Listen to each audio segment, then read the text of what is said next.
Motor neuron disease is a condition which affects the connection between the brain and the muscles. So when you decide you want to, for instance, move the muscles in your hand, you send a message from your brain that goes down the motor nerves or wires that then plug into the muscles and make the muscles move.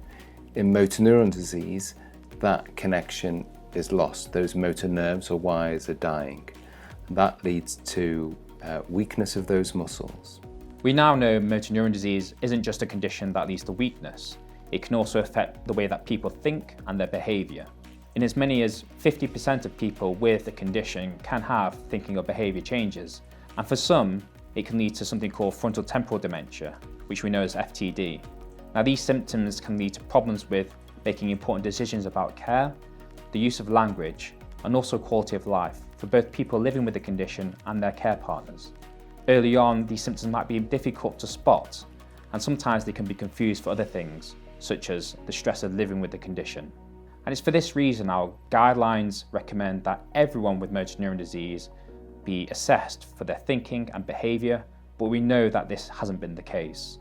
I think we all think of the physical attributes of the condition, and I don't think there's enough given to the mental side of it, which is difficult for both the patient and the relatives, carers, etc.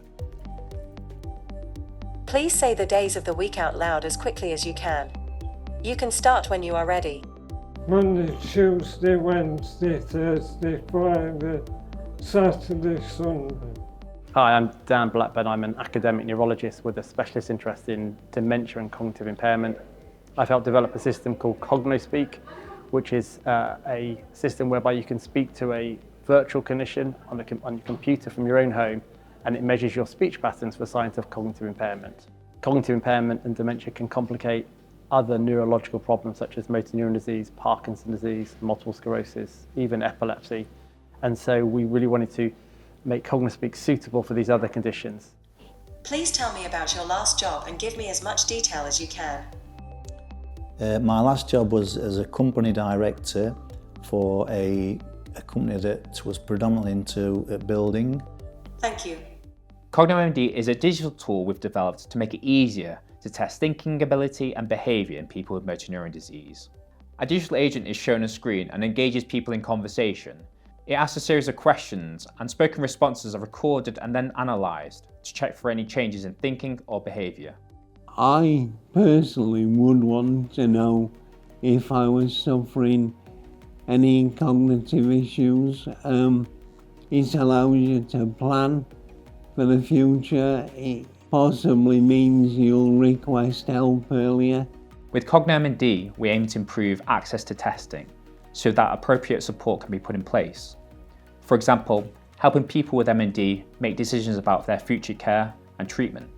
We've been working with a group of neuropsychologists, neurologists who are specialists in motor neuron disease, but also importantly engaging with patients with motor neuron disease and their carers, their family members, to make sure this is suitable for them.